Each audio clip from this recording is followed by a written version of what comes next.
Hello everyone watching at home, welcome to round 4 of the coverage of the Adelaide Eternal Highlander Cup 2019, playing for a Mox Emerald. I am Sarven McLinton, I'm in the booth here with Drew Carter. Hello everyone. So, we have a matchup here between James Arthur on the left on Dark Bant, and on the right we have Michael Nguyen on Blue Red Twin. The rhyme was there unintentionally.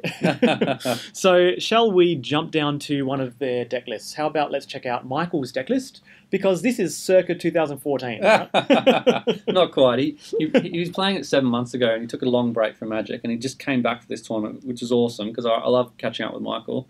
And he's just jammed this old tech, and maybe people were a bit underprepared for it because he's doing quite well in this tourney. Yeah, for spoiler alert, Michael had a win in round 6. So the round 6, if but James also does very well, so that doesn't spoil this. I don't know who wins this round. Yeah, we can't tell you who wins this one yet. But what we're saying is he goes into the win in round 6 on a list that was about 1 year old, out of date. He blew the dust and cobwebs off it, hadn't changed anything, and he went, oh, Back to Basics is down 1 point. Now I can put Treasure Cruise back in. So it's literally the same as it was when it was originally being played in 2015 or 2014. So this is a blue-red deck that hinges on the Moon package, but it's actually a tempo deck. So fundamentally, Twin is the perfect nexus of combo, control, and tempo. And you put this balance between these three, prongs, and it ends up doing the best of all those three things at the right time because you're able to pivot. The reason why it's fallen out of favour a lot is because given the grindy nature of mid-range decks, which are its nemesis, and the power of Kespile as a mid-rangey control deck, Twin, just overall, is very poorly positioned because it's the worst of its versions. It's a worse tempo deck than Rug Life, it's a worse control deck than Grixis Control, and it's a worse combo deck than fast combo decks because Grixis Control can remove a Pestamite or a Splinter Twin. It's really, really hard for you to combo off. So this is why we were so surprised. The deck was doing so well. So kudos to Michael Nguyen for piloting it so well. Maybe people have misassigned their role a little bit and they don't respect that pivoting, or they don't know which plan Michael's on. I'm not sure. Maybe they look at it and they kind of go, oh, Blue Moon, no problem, I'll do this. Wait a second, you end of turn Pestamite me? Hang on. Yeah, I think Michael came up to me near the end and he's like, no one expects a twin. No one expects it. It comes out of nowhere and just got him. Another interesting piece of tech is he's rocking the Thought Scour, maybe just to provide a bit of extra support for Dig Through Time and Treasure Cruise, which is fair enough. Yep, makes sense. Yeah. Yeah, right. I like the list. So let's jump over to James Arthur. James Arthur is on Dark Bant. He has a little trophy on the far right there. These are little trophies that come out for winning major events in Australia run by Adelaide Eternal. Unfortunately, our interstate competitors, of which there are many at this tournament, aren't able to rock up to our monthly events. So when you see these little trophies here and there, that's mainly just a little bit of a kudos to our local players. Now they've got incentive. If you want a trophy on your profile, yeah, come on, yeah, play for a dual land or two in our monthlies. So thank you very much for all the support from interstaters and also from the locals. This is a battle of the locals. James Arthur is also an Adelaidean, and he's piloting a famously Melbourne deck, Dark Bant. And you described grindy mid-range decks as the nemesis of Twin, or whatever. What? Say more about that in this context. So in this context, basically, if you can't combo out, or you can, and that's very hard against decks with removal, or you cannot moon them early, the mid-range decks will just 2-for-1 you. And Blue-Red Twin does not have many 2-for-1s at all. It's not even close to the number of 2-for-1s that Blue Moon has, and Blue Moon doesn't have that many 2-for-1s. So it's often a case of, the train leaves the station and then it just goes full bore. And if you don't catch it, before the bridge, don't explode the bridge, which is playing a Blood Moon against them, then the train just goes bonkers and you just get left behind. Yeah, you're talking about the pod chain a little bit there, as well as just the value train that James has. But pod actually had a very good conversion rate at this tournament. Yeah, you're right. A lot of players did well with pod. Pod had fallen out of favour for the last couple of years, and we're seeing more people on Dark Bant and Kess Pod and these kind of decks that use a pod. Maybe we can see in the match who actually whether or not the pod can be abused. An interesting pod chain target as well for James is the Angel of Sanctions, which is a 5-mana 3/4 flyer, which acts as an Oblivion Ring when it comes into play, and also has Embalm for 6 mana, so you can get another permanent exiled with that. It'll be interesting to see if that comes up here. It's sweet tech. Oftentimes with pod, you have a core suite of creatures. You know, your 2-drops are always going to be Kazali Pride Mage, and you know, like there's very, very structured amounts that you have in your pod chain, but you have a lot of flexibility with the top end. Like you can fit in 1 more 5-drop, or sometimes people put in a 6-drop. You know, they put in a Sun Titan equivalent at 6.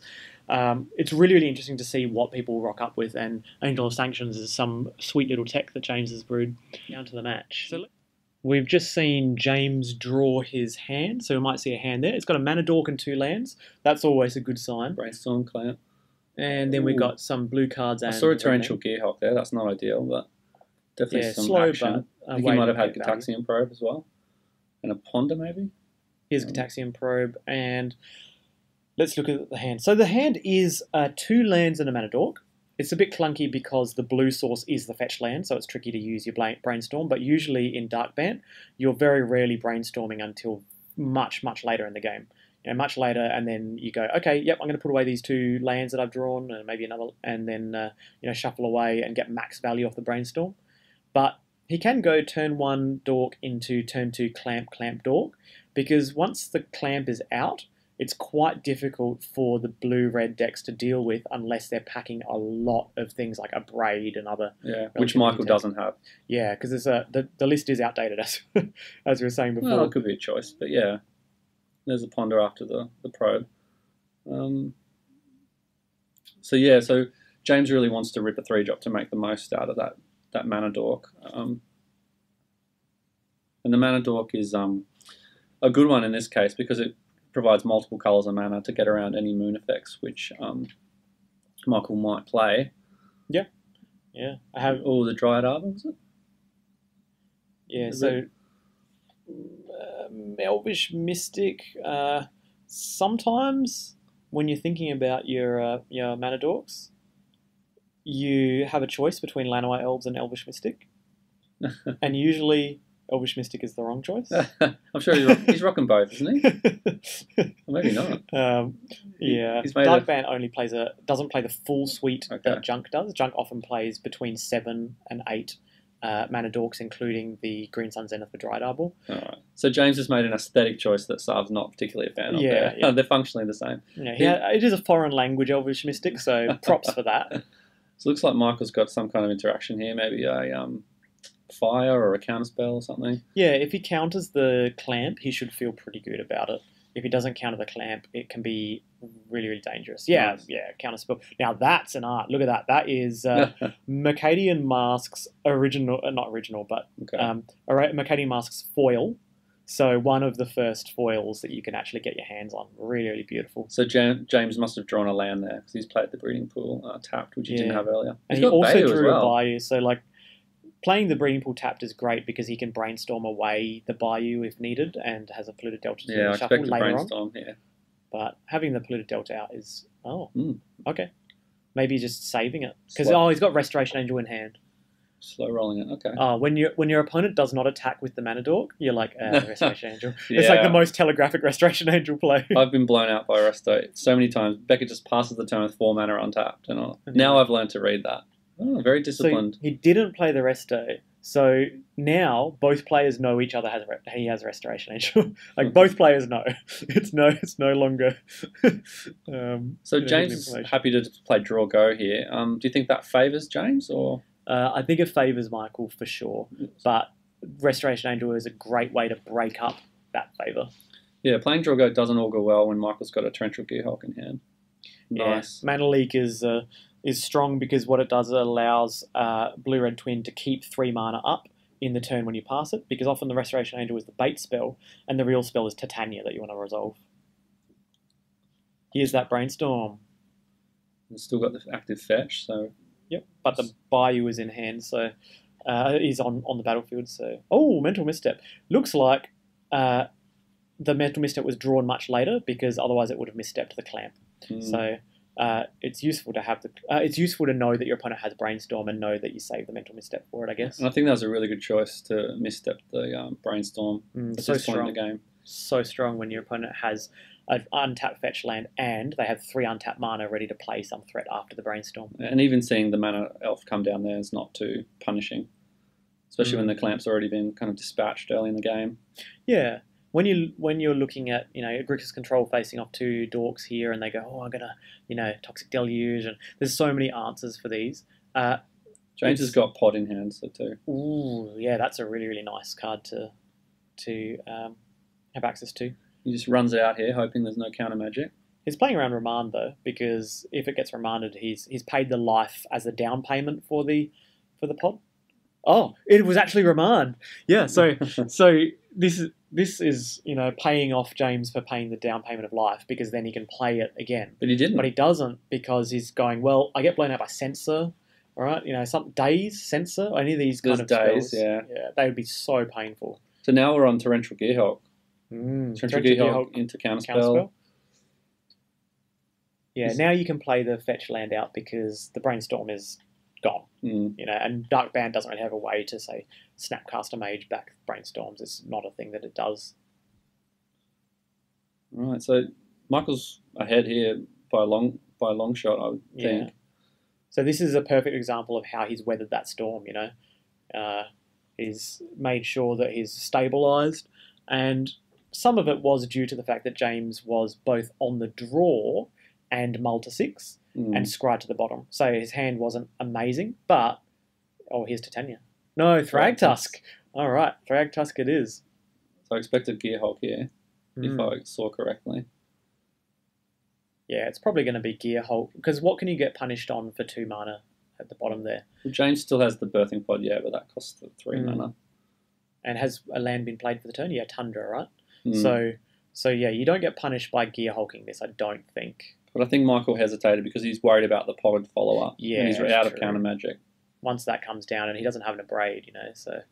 But you can put James on a 3-turn clock with the Gearhulk, which is pretty sweet. Big. The problem is the Gearhulk is a lightning rod because there's no doubt some removal spell, the Dark Band decks often play removal and it's just like, Assassin's Trophy, which James has the mana for. So it's finally got a target. So this is the rub-in. He doesn't snap it off, though. Yeah, it's probably worried about days still. Or maybe he doesn't have a source polluted delta. No, he'd have Tropical Island or something. So yeah, he can fetch Tropical Island, but it's probably just like if he's played around days earlier, then he's going to keep playing around days, right? You can't just change it because then you just gave them value earlier and gave them value by actually getting it counted later.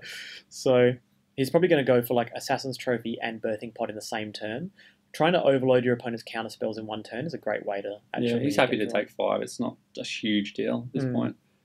Preordain was really nice rip from Michael, if he, unless he had been sandbagging it. Yeah, Preordains in the late game are just so satisfying in Highlander, where you just go, oh, yep, I'm on 7 land, here we go.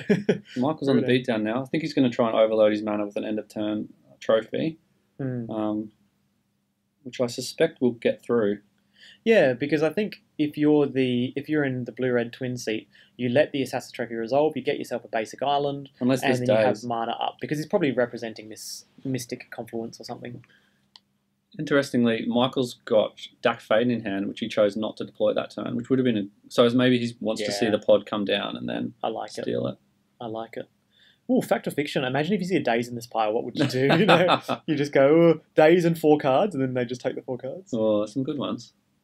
Strong cards. Kiki-jiki combos nicely with Torrential Gearhulk. Oh man, Kiki-jiki's great there, but it's not going to resolve, right? It is going to resolve, so like Gearhulk is going to die probably. So what split would you do? Because we don't really know what is in Michael's hand. We're just guessing that he's playing. He's got Dak. Oh yeah, but James doesn't know anything. I 100% take the 4. 100% because this resolves and you got Dak. Essentially, Dak represents like 4 cards. Those 4 cards are 4 good cards as opposed to 1. Yeah. one card that draws 3 cards, which you have to actually invest mana into. So yeah, love it. So now he's back on the control roll. The beatdown's finished. So we'll see a pod here and probably an activation, unless Michael's very lucky to get another counterspell. But I think he's almost out. He has. Is it Charm won't do it? Yeah. There's only a limited number of pieces of interaction in the Blue-Red Twin decks because they don't have access to, say, Dits for the Grixis control. So, it's a lot harder for them to just trade 1-for-1 with things. He's still got Force in his deck, but he doesn't have it in his hand, seemingly. He's not responding. So now what do we pod into? You pod into like what's his name? Voice of Resurgence or something. So Voice of Resurgence is a great way to keep your pod chain going whilst also protecting you from counterspells. It's really, really nice. But you could say, no, I think it's Voice. There's no Strangleroot guy in the list. You can go Kazali Pride Mage and then attack for 2 with the other guy, but I still think it's bad because you've got to generate your pod chain. If your pod's resolved here, you've got to be like, well, this is my game plan. I got to hope you don't have Voice of Resurgence. I just got to hope you don't have some kind of a braid for this. There's 2 mana there, so he's probably worried, oh, it's a braid, and this starts the chain. So Michael, put a braid in your list. Yeah, he was admitting how the deck was outdated, and I don't think a braid had even been printed when he was playing this deck. However many years ago it was, and he's just come back. He blows the dust off, and then just is really, really good at playing the deck. He's got Fire Ice, which is a nice one. What, like tapping the birthing pod in the upkeep? Or, but then it gives him a token, doesn't it? Yeah. So. But if he could kill the voice, then he could kill the tokens as well. Yeah, I like just killing the voice. Yeah, I like this. Because this way the pod chain is bad.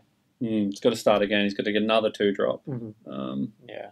And he hesitated about the 2-drops, which means he's got another good 2-drop. Something like Baleful Strix and so on can be good, but Dark Bant doesn't play Baleful Strix. Do you jam Dak for the cards or for the birthing pod at this juncture? I would definitely go for the cards. Cards first, and because what happens is you play the Dak, he's going to get attacked, and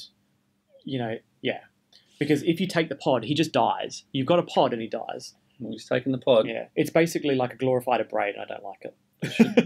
It's still tapped. Yeah, it's just to destroy and gain a little bit of life. Whereas he could have gained 1 life. Maybe he's happy enough with his cards. I mean, well, he's got kiki-jiki. He's got. I think I saw one of the combo pieces actually with the Deceiver Exarch. Then in that case, yeah, this is fine because you just kind of flash the Deceiver Exarch in end of turn and go off. Actually, no. In that case, I probably still loot because then I just make sure I've got a Force of Will in hand or something, so you can make sure you combo off the next turn. Green Suns is interesting. That could have made for a nasty pod chain for sure. Yeah. But what you can do there is they put Green Suns on the stack, and then you flash in Pestamite and you tap the pod. Okay. And so there's definitely things you can do to not die to pod that turn and enable you with a victory the next turn. And drawing the 2 cards off deck can be huge. So this doesn't stop the combo, but it might net him a card if it'll stop him from tapping down something. It's also a point here where James doesn't have to attack Dak. He can attack Michael because the Leovold stops the Dak from being good. And sometimes with those kind of situations, you just have to play assuming that you can not target anything or just untap your own thing, right? Because you don't want to target something and let them draw a card. Yeah, no, just tap your own thing. Kiki-jiki for the win here. Does that win? Yeah, he knows Kiki-jiki is there, so it all just depends on. Does he have Trip Red? Yeah, he does have Trip Red. No, he sort of scooped him up. Well done, Michael. Easy pod. Yeah. So he survived long enough to, he transitioned to beatdown, but that was neutralised by James. But then he survived enough just to see enough cards to combo out. James just never really had the pressure because he was on the draw and the mull, and Michael had some nice interaction. Yeah, I think that this is a good example of twin pivoting, right? So in the early game, he played the control role and just traded 1-for-1 with things to stabilise. Then in the mid-game, he played a Torrential Gearhulk and tried to go beat down as a tempo, but he didn't have the cards to protect it, like the Spell Pierce or, like a Daze to try to protect it from a removal spell. And so that died. So then he decided, I'm going to go for some cards, Fact or Fiction for a bunch of cards. Oh, it turns out I've got my combo, and then I'm going to combo off. So really, really nice show of the different roles of Twin. Yeah, and Dark Bant should be most vulnerable to the combo element because they well, they have no counter. Well, actually, James does both have counter magic and instant speed removal, so he's probably quite well positioned to fight through that in general. Yeah. Yeah. Yeah, so like the best way for Dark Bant to win this matchup is to go on the play, turn 1, Dork, turn 2, 3-drop, like Anafenza the Foremost. He's not playing Anafenza the Foremost, but you know what I mean. Blade Like a big 3-drop, a Blade Splicer or something like that. And then turn 3, play a 4-drop, like Siege Rhino or Restoration Angel, blink the Blade Splicer, make another token, and just keep going to town. That's the way that Dark Bant beats up on Twin, because Twin then goes, turn 3 Blood Moon, and they're like, yeah, whatever. Just keep beating down, Yeah, just turn my guy sideways. I don't care about playing another spell this game, no problem. Alright, so let's look at sideboards. James, what's he got in his sideboard? He's got... So in the sideboard, he brings in Duress. Duress is quite nice in this kind of matchup where you can just make sure that you... did our colours just get vivid? Yep, wow, you must that was have. awesome. Yeah, I must have come in and beautiful. toggled. Yeah, I think I was off somewhere, and then I came in and I'm like, it's looking a little bit faded, isn't it? Let's get, this is like in those movies where it's a black and white movie to begin with, and then partway through they do that transition where it goes into color, and you're like, oh, I see what you did. Wizard there. of Oz. Yes, perfect. That was the iconic one. So in from the sideboard, Duress. Yep. Negate. Maybe. I assume that Negate is in there because of combo. Now, the problem is Blue-Red Twin is not really a combo deck per se. It doesn't and stop its the combo itself, is creature-based. So I'd probably say Negate doesn't come in. You do bring in Notion Thief, though. It's fantastic as... There we go. You brought in Negate and Frun. Negate came in, and Notion Thief. Notion Thief. And here's a Dork and a Beater. The Angel of Sanctions came out, probably just too slow. Yep, fair enough. Just go, well, how am I going to... So what were the other 2 cards James probably brought in? Would you bring in Painful Truths? Sylvan Library and Painful Truths. Yeah, that's it. You just want to grind. Yeah. Yeah. There's also argument sometimes to bring in Zealous Persecution. Fundamentally, Zealous Persecution is for the mirror, because it's really, really good at just winning creature battles. Imagine like you're playing a game of Limited, and you go Zealous Persecution in a game of Limited is amazing. That's what most mid-range v mid-range decks are. But there is an argument to bring it in here because your opponent is on, aside from the Exarch, they're on mono 1 toughness. Yeah. Pestamite, True Name, Clique, Snapcaster Mage, Diafleet. Yep. Yeah. So this is a True Name hand. It's got land and True Name. If you can protect the True Name, then it's pretty good. That's a pretty good Dark Bant hand. He's also got Restoration Angel, which is a nice one in this matchup, just to be able to flash in and bait counter spells at end of turn, so you can resolve the True Name later in the game. Michael's mulling. I wonder what he boarded. Did we see that?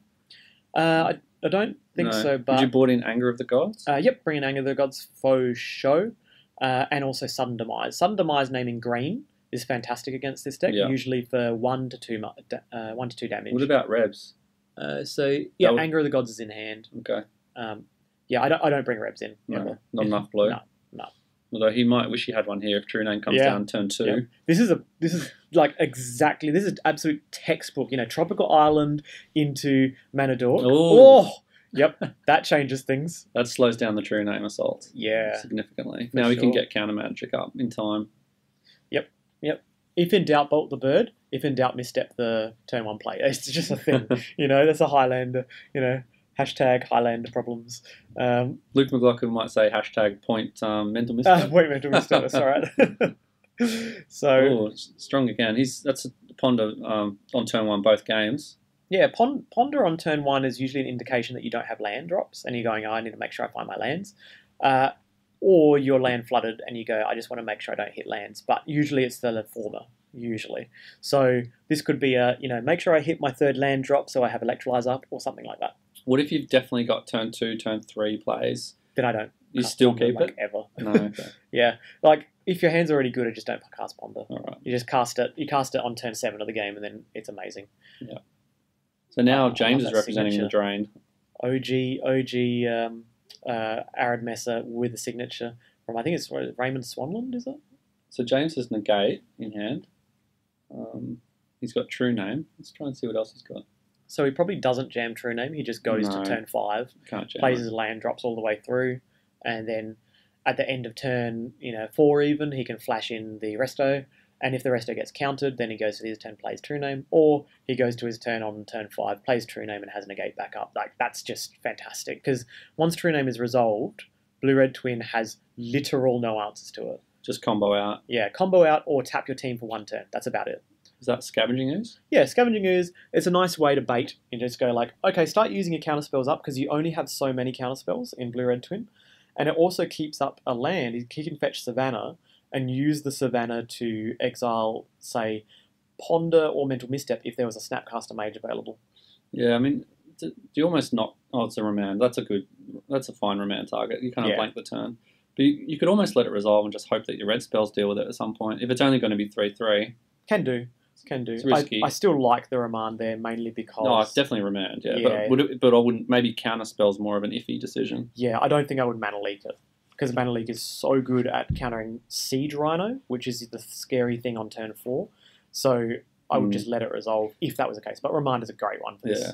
You've had a history of like, whoa, I was going to say being scared of like things with greater than 3 toughness when you're on just blue-red. Yeah, just blue-red, and you're just like, okay, Siege Rhino, Tassiger, I don't have, Restoration Angel, you just on blue-red, 4 toughness and above is just a nightmare. And I suppose seeing that partly led you to love Hooting Mandrills.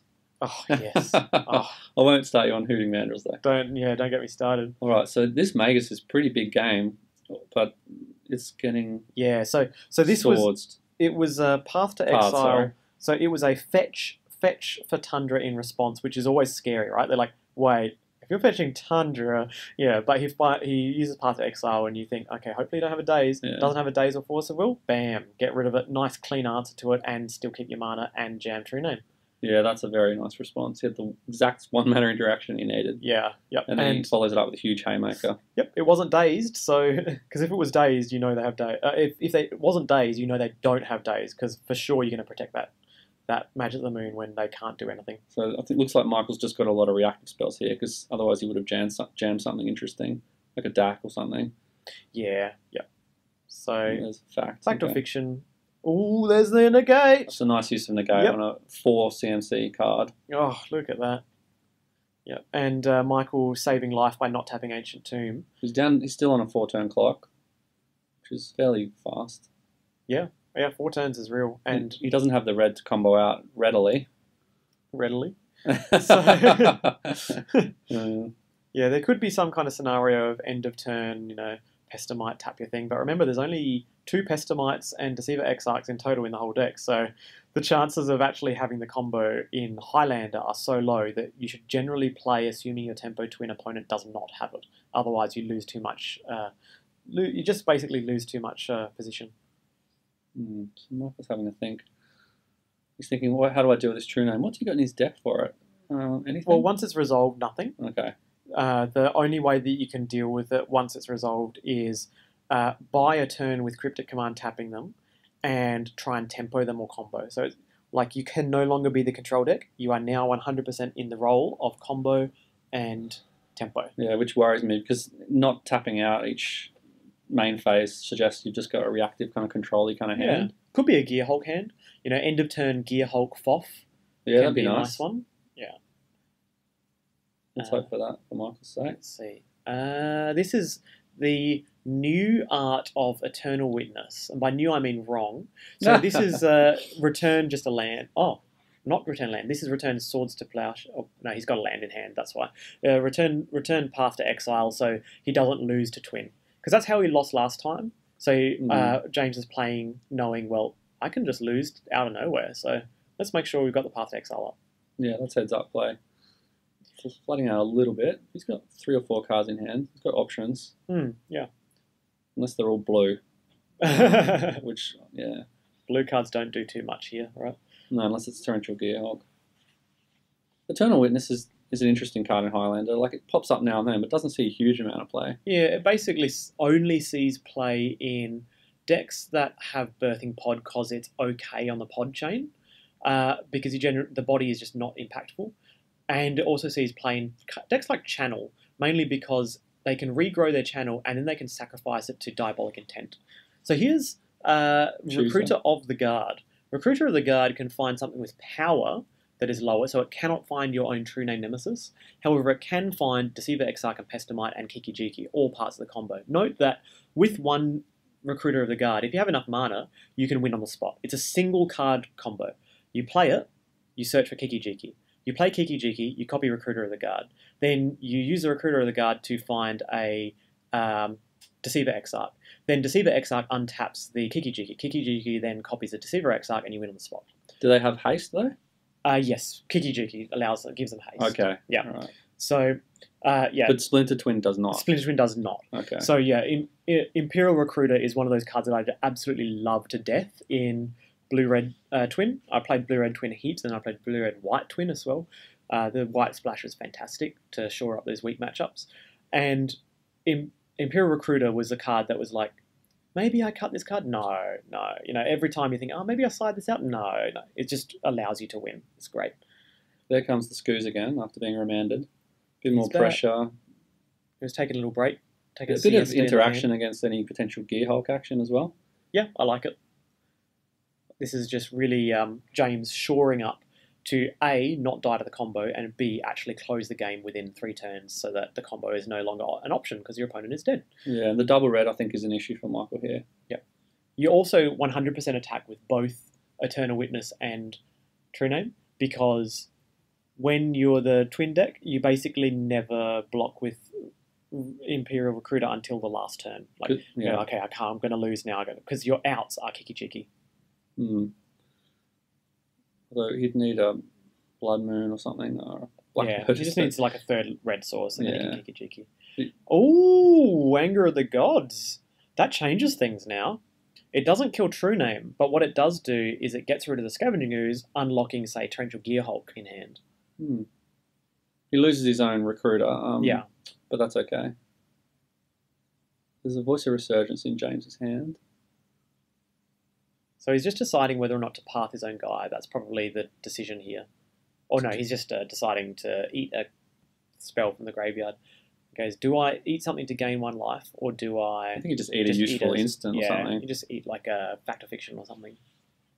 That's definitely ill. Brainstorm in response. Okay, so he's looking for...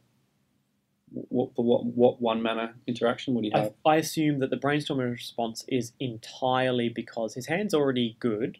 Like, he's not trying to put cards away. Otherwise, you'd brainstorm in your main phase and put more cards away and get really, really good value. Instead, it's a brainstorm for information. So he's going, what do I exile? Or what do I... Like, how do I play this in response? I assume. Yeah, knowing that there's only 2 key turns left. I mean, yeah, exactly. Michael's on a 2-turn clock. We're talking...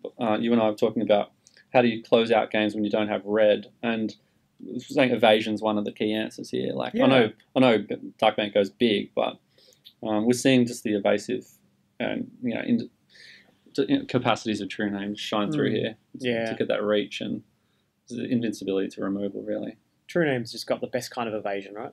Yeah, evasion to the player. So this would be interesting to see what he lands here. Does he even play anything? Because you remember there's a Restoration Angel in hand from the beginning of the game. I believe it's don't play anything. For 3, don't do anything, pass turn, see what you do, have Restoration Angel ready to present another 3 power attacker. I think he's got Mana Leak in hand. Ah, so he's trying to bait something out with the Voice of Resurgence. Well, tokens off Voice of Resurgence are the least of your problem. No, you're going to die anyway next turn, so you probably just let it resolve and go, you can have all the tokens you want. I'm still going to play a card in the end of your turn, regardless. Doesn't matter. I'm just going to try and win here. So I'm going to assume it goes, yeah, it resolves. Remember that there is a Path to Exile in hand, and the Path to Exile in hand represents a 3rd red source for Michael. Scoop phase. Yeah. Yep, that's it. That's it. He fought valiantly, but just, it was that critical turn where he pathed something, and then he pathed the... He pathed the Magus of the Moon after fetching a non-basic, and it was like, okay, do you have Daze or Force of Will? Because if you do, I lose. But if you don't, I'm just in such a good position, and it worked out the latter. So going to game 3, I'd be interested to see whether or not they change much of their boarding because they now know what the other person's on. Not in terms of the deck, but I mean in terms of the cards they might have changed. Because for James, his sideboarding is largely irrelevant to Michael. He knows he's going to bring a Sylvan Library, Thrun, like he just knows these things are always going to happen. But for Michael, his boarding can change where he goes, I'm going to take out the combo, I'm going to become a control deck, or I'm going to go heavier into one side of my equation, like I'm going to be more tempo, or whatever it is. You know, Teferi Mage of Zalfira is just another creature. That question is for James. Does he change or not? And he probably might tweak a little bit. Michael changed one card, and I'm guessing he brought in a Pyroblast to deal with True Name when it's being cast. Yeah, it could be the case. Yeah. But it's interesting. I noticed also he's got Keranos, which could come in, and a bit of old school tech Control Magic, which is pretty good in a mid range. Yeah, I quite like Control Magic in general. The reason is oftentimes you would rather it was an instant or sorcery like Entrancing Melody or something, but because the instants and sorceries are great in Highlander and in Blue. But Control Magic just is a hard answer. It just goes like, I'm going to grab this thing.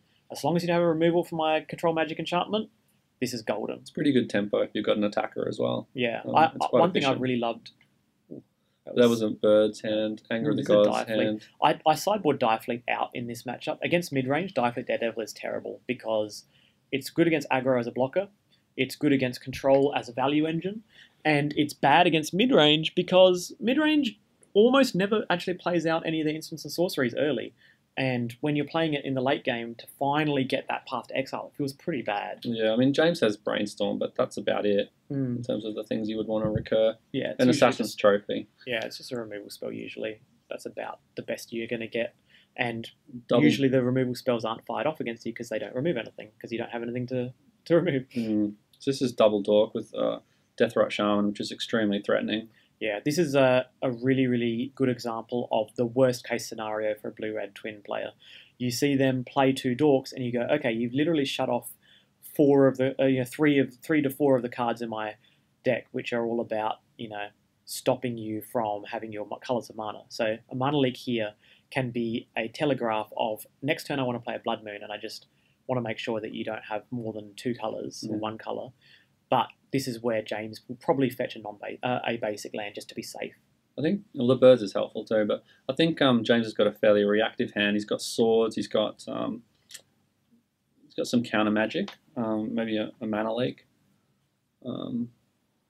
Yeah. So he might not be jamming huge threats. Oh, the Scoos is nice. Just apply a bit of early pressure and potentially grow large if things get removed. Although Anger of the Gods here would be nice. He missed out on the double red. Okay. Yeah, it is the moon. So this is why I was thinking that James is going to fetch just a basic land, because if he fetches basic swamp or basic forest, between that and the birds, he's always got the answer to the moon later on. Now he doesn't have that answer. He doesn't have Assassin's Trophy. Yeah. Yeah. Or Quasali Pride Mage or something. Yep. So this is a desperate ponder, because you know that when they ponder, they've got nothing else to play. Yeah. James can't cast anything else. James has evasive action, but that's not doing a lot. Although he could. I mean, they're all mountains, though, right? So it counts for 1. So evasive action is censor. 2. He's got a. Oh, he's only got mountains. They're all mountains. Yeah, you're right. So painful. Right. So it draws another non-basic off the ponder after shuffling. Yeah, Blood Moon's a strong card. Michael just has to make sure he can deal with his Scoos. It doesn't go the whole way. It shouldn't. It seems. He's got Anger of the Gods, so all he needs is a non-basic land. Here we go. Yeah, this is an anger away your 1 coloured source of mana, and I'm pretty sure that'll be a good game, right? Yeah, unless there's no force. I don't think in James's list. So. No, Dark Band doesn't run force. There's not enough blue cards. Value. But yeah, it. Oh, even better! Look at that. Just wants to hit the land drops, right? Yeah, he's willing to take another 2 damage from the Scoos just to get another land. Yep. It's a good play. So James needs to get fairly lucky here to hit some basics. Skull Clamp. Oh, guess what? Anger of the Gods doesn't care about whether or not it's equipped. Bit more damage, bit more cards maybe, but little does he know Anger of the Gods is going to... Yeah. Michael's firmly in the driver's seat. Yeah, he's got Mana Dork, he's got evasive action, he's got swords, none of which helps. 4-drop. Control magic, your scavengers. No, if it dies, James will draw the cards. Yes, because he controls the Skull Clamp. Yeah. That could be annoying. if he has to anger, but he's probably not going to have to anger because No. James has no mana. True. So I guess the point here was, well, Michael goes, I don't want to anger away both your guys because I actually want to close this game quickly. So I'll just control magic whatever's left. I'll kill your mana source and I'll control magic the last thing and I'll use that thing to go while you're hitting yourself. Oh, there you go. Birthing Poet Colourless. loses 2 life. Just let it It's resolve. largely irrelevant, right? Yeah, let it resolve. Because you can always counter the... but I definitely like this play. some more beatdown. Yeah. I wouldn't just counter it, but I would definitely play Snapcaster Mage and counter it just to close that game 2 turns faster. Click? That'd be greedy to do in main phase, wouldn't Yeah. it? You'd definitely do it upkeep if you had click, It's but got Mystic Confluence, but that's not online yet. so that's why he did the electrolyze as well. He just really wanted it. Whoa. True name. He just definitely really wanted to find a... The shoe's on the other foot this game. Yeah. That's that. Look at that. Well, that's the power of Blood Moon, and it's exactly the reason why you're playing only 2 colours. You know, you take a notch down in power level, but you take a notch up in the ability to just create non-games, and non-games are always fun for one player. Mental misstep there was absolutely critical to keep James off the turn 2 true name. Yeah, Yeah. for sure. Otherwise, it might have been a very different story. Absolutely. Well, that was round 4 of the Adelaide Eternal Highlander Cup. Stick with us for round 5 next, where we decide we get to see who's riding into the top and who might make the cut to the top 8. See you guys.